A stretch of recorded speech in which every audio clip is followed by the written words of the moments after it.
there. My name is Dr. Doe Buckley, for those of you who don't know me, and it is my absolute pleasure to welcome you to this, I guess, online COVID edition of Research Methods and Statistics 1. So in this video, I'm just going to introduce myself. Those of you who know me are aware that I love talking about myself. It's my favorite pastime. Like I said, my name is Doe Buckley, and yes, it's Doe like a deer, D-O-E. So you are free to call me Dr. Buckley, Dr. Doe, or just by my first name if you would prefer. I'm not one of those people who is super picky about titles or anything like that. So again, welcome. So let's see, what interesting things can I tell you about myself? Well, I have been teaching undergraduate psychology courses for about 10 years, and 6 of those years have been spent at Mercer. So I absolutely love Mercer. I love the beautiful campus, and I love how compassionate and community and civic minded Mercer students are. I love how curious they are. I love how active they are in very important pursuits like community engagement and political engagement and all kinds of things. So I really, really appreciate the compassion that you guys show and the interest that you show in important world matters. I've been so impressed for my entire career so far at Mercer in the caliber of students that we have. And I genuinely enjoy getting to know each and every one of you. So prior to coming to Mercer, I did my graduate work in cognitive psychology at UCLA in Southern California. And prior to graduate school, I went to a very small liberal arts college exclusively for women called Sweetbriar College, and that was in Lynchburg, Virginia. And prior to that, I grew up in Yorktown, Virginia, which is just on the coast of Virginia. And I also spent quite a bit of time as a child in San Diego, California. So those are kind of my stomping grounds, if you like. And yeah, most of my family is military, so we were a Navy family, and many of my relatives are still in that service today. So that's kind of my background. Again, so my training was in cognitive psychology, which is basically psychological scientists who study the mind. And my particular interest is in optimizing learning and memory. So what sort of strategies can both students and instructors use to optimize learning or to make learning more effective and more efficient? I've also focused on how forgetting can be adaptive. So most people assume because I study memory that I look into like amnesia or Alzheimer's, but I actually look at kind of the natural lapses in memory that we all experience, and my work has shown that that can actually be helpful. So forgetting some stuff, provided it's not really relevant to you anymore, can actually make it easier for you to remember things that are relevant. All right. So that's kind of my background. I've taught a lot of different courses at Mercer. I've taught intro. I've taught, of course, my core course, which is cognitive. I've taught many, many sections of Research Methods and Statistics 1, which is this course. I've also taught History and Systems and INT 101 in an Introduction to Disability Studies course. And I have a lot of experience teaching online as well. So I've taught both cognitive and sports psychology online in the summer. So as hopefully you saw in my email and the announcements that you've received, because of my status as a disabled person and some pretty significant health complications that I have, it's not currently safe for me to teach face-to-face. So I will be teaching all of my courses online this summer. But as I assured you, I do have a lot of experience, and I'm certainly willing to and excited to learn along with you as we go on this unexpected journey together. All right, so the more interesting stuff that you guys might be interested in is growing up.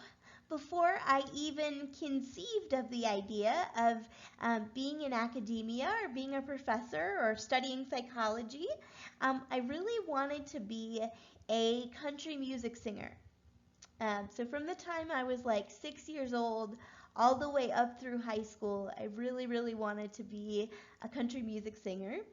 And this was before the days of, Taylor Swift and Luke Bryan and all those people.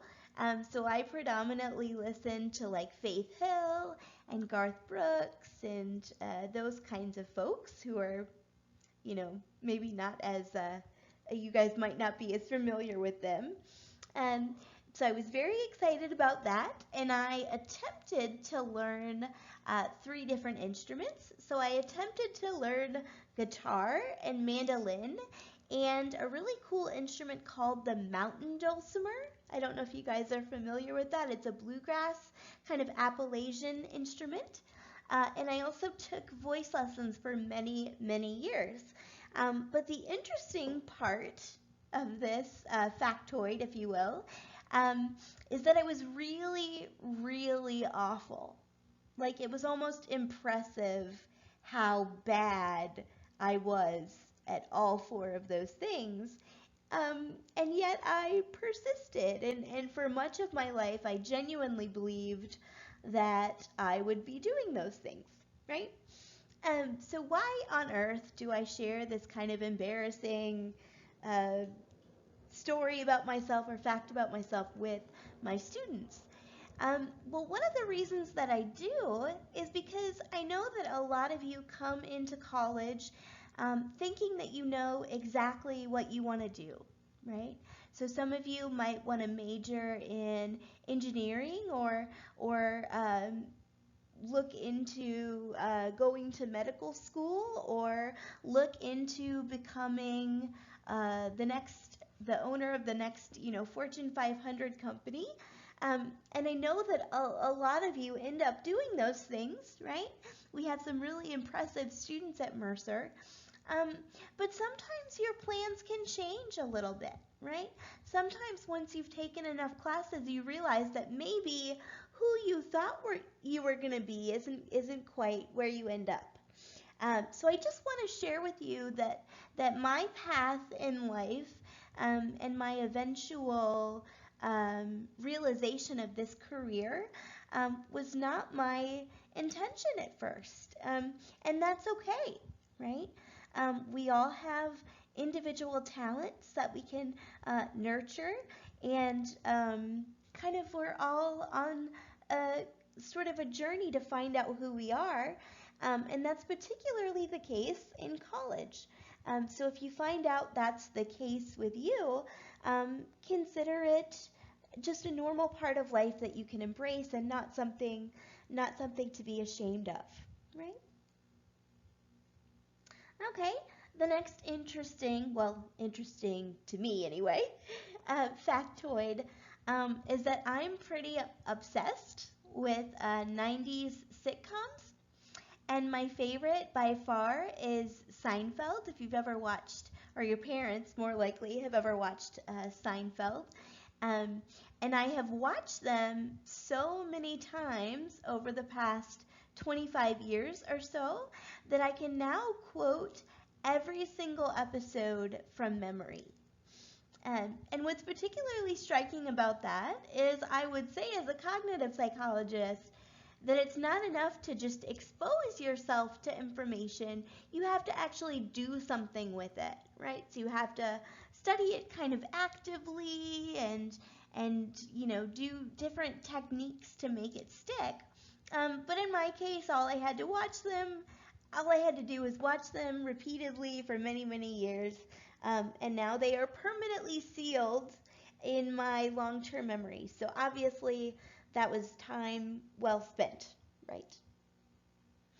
Um, so the last little factoid is just I know that you probably hear this a lot, and it's almost cliche, but I really do love to teach, right?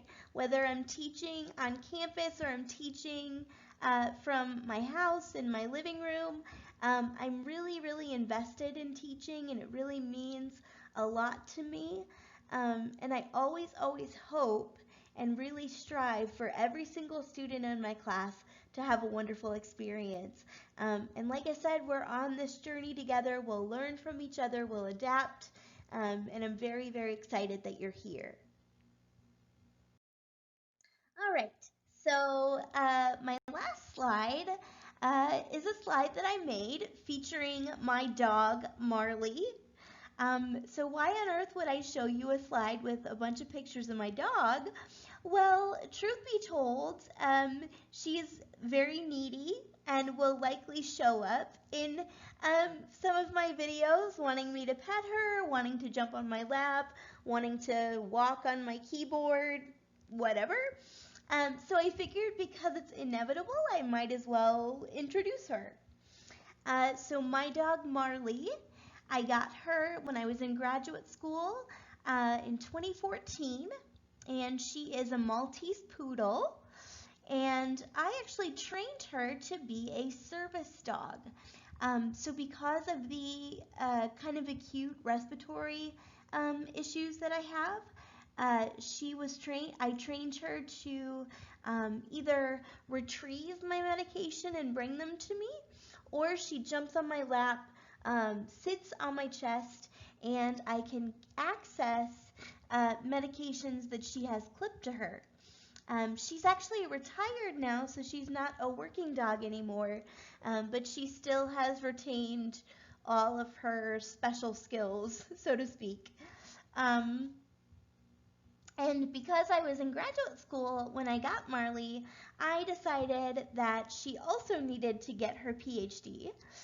So she has her doctorate in canine psychology, and her research interests include cuddling, sniffing, scratching, chasing squirrels, and constantly demanding my attention/affection, right? So I'm sure you guys will see her in various videos, and she is also looking forward to meeting you. All right? So this concludes my first welcome video. Like I said, I'm so happy that you're here, and I hope you have a wonderful, wonderful experience in this course, and I hope you have a terrific first week of classes.